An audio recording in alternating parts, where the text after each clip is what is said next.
రాజమహేంద్రవరంలో జరిగిన కల్తీపాల ఘటనపై మాజీ ఎంపీ మార్గాని భరత్ స్పందించారు.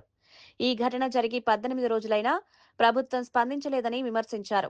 ప్రభుత్వం నాటకాలాడటానికి సమయం కేటాయిస్తోందని, కానీ ఘటనపై విచారణకు సమయం లేదన్నారు.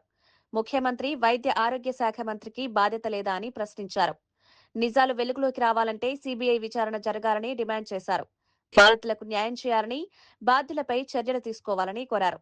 కల్తీపాలు ఘటన తెలుసుకోవాల్సిన ఇంగిత జ్ఞానం లేదా అని అడుగుతా ఉన్నా. ఇవాళ ఈ కూటమి ప్రభుత్వము ఈ కల్తీపాలు ఘటన కేవలము ఒక యాక్సిడెంట్ గా చిత్రీకరించే కార్యక్రమం చేస్తా ఉన్నారు. ఇక్కడ పేషెంట్స్ తాలూకా పరిస్థితులు తెలుసుకుని చంద్రబాబు నాయుడు గారు రాజమండ్రి వచ్చాడండి. కాకినాడ ఘటన జరిగినప్పుడు ఇక్కడ ఎయిర్పోర్ట్ లో దిగాడు. మరి ఆయన దిగినప్పుడు ఇక్కడికి వచ్చి ఈ కిమ్స్ హాస్పిటల్ కి వచ్చి పేషెంట్స్ ని సందర్శించాల్సిన బాధ్యత ఈయనకి లేదండి ముఖ్యమంత్రిగా? ఇవాళ నేషనల్ ఫోరెన్సిక్ సైన్స్ ల్యాబొరేటరీస్ కి బ్లడ్ శాంపిల్స్ ఎందుకు పంపించలేదని ఇవాళ సూటిగా ప్రశ్నిస్తా ఉన్నాం. మీరేదో ప్రైవేట్ ల్యాబొరేటరీస్ కి లేకపోతే మీ స్టేట్ గవర్నమెంట్ ఆధీనంలో ఉన్న ల్యాబొరేటరీస్ కి పంపిస్తే నిజం అనేది బయటకు రాదు. ఇవాళ ఈ సంఘటనని సిబిఐకి అప్పచెప్పాల్సిన అవసరం ఉంది.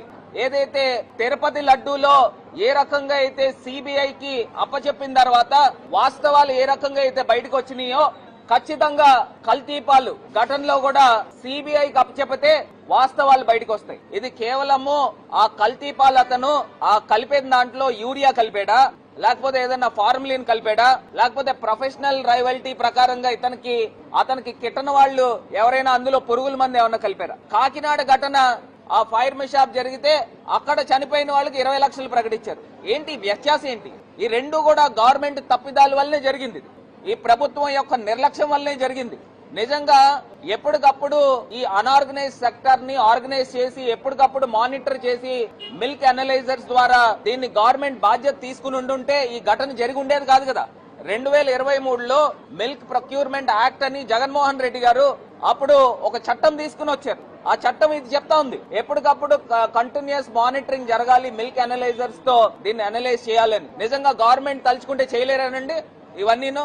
చంటి పిల్లలు 6 మాసాలు సంవత్సరం వయసు ఉన్నవాళ్ళు, ఆ పిల్లలు 18 రోజుల నుంచి మృత్యువుతో పోరాటం చేస్తా ఉన్నారు. ఎంత అన్యాయం అండి.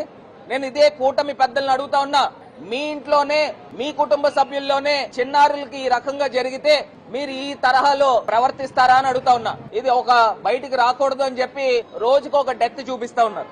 అంటే ఒక్కసారి నిజంగా మాకు అనుమానాలు ఉన్నాయి. ఆ పేషెంట్స్ తాలూకా ఎవరైతే వెంటిలేటర్స్ మీద ఉన్నారో వాళ్ళు రోజుకొకళ్ళని డెడ్ బాడీస్ తీసుకొచ్చి కుటుంబ సభ్యుల చేతుల్లో పెడతా ఉన్నారు. ఒక హై డ్రామా ఈ ప్రభుత్వం ఆడుతా ఉంది. దీంట్లో వాస్తవాలు బయటికి రావాల్సిన అవసరము ఈ ప్రభుత్వము పైన ఉంది. దీన్ని ఏదో కన్సీల్ చేసి దీన్ని ఒక యాక్సిడెంట్ కింద చిత్రీకరించే కార్యక్రమము ఈ ప్రభుత్వం చేస్తున్నారనేది క్లియర్ గా అర్థమవుతా ఉంది. ఎంత అన్యాయం చూడండి. ఈ ప్రభుత్వం వచ్చిన తర్వాత మొత్తం అన్ని కూడా కల్తీనే. అటు పాలల్లో గాని, కూరగాయల్లో గాని, ఏ వస్తువు తీసుకోండి, టీ పొడి తీసుకోండి, ఏ వస్తువు తీసుకోండి, తిండి పదార్థాలు తీసుకోండి, నూనెలు తీసుకోండి. మొన్న ఫుడ్ సేఫ్టీ అధికారులు తనిఖీ చేస్తే ఆ నూనె ఏదైతే వీళ్ళకి దొరుకుతా ఉందో రెస్టారెంట్స్ వాళ్ళు, బేకరీ వాళ్ళు కొనుక్కునేది కిలో 60 రూపాయలు అటండి. తిరుపతి లడ్డూలో గీ ఫ్లేవర్ ఎన్హాన్సర్స్ కొన్నారు. అంటే దానికి అర్థం ఏంటండి? 2018 చంద్రబాబు నాయుడు గారు ప్రభుత్వం ఉన్నప్పుడు గీ ఫ్లేవర్ ఎన్హాన్సర్స్ కొన్నారు. మీరు నిజంగా స్వచ్ఛమైన నెయ్యి వాడితే ఫ్లేవర్ ఎన్హాన్సర్స్ అనేది ఆర్టిఫిషియల్ లిక్విడ్స్ ఎందుకు కొనాలి అని అడుగుతా ఉన్నా. వైఎస్ఆర్ కాంగ్రెస్ పార్టీ డిమాండ్ చేస్తా ఉన్నాము, ఎవరైతే మరణాలు జరిగినాయో ఆ బాధిత కుటుంబాలకి 25 లక్షల రూపాయలు ఎక్స్గ్రేషియా ప్రకటించాల్సిన బాధ్యత ఈ కూటమి ప్రభుత్వం తీసుకోవాల్సిందిగా డిమాండ్ చేస్తా ఉన్నాం.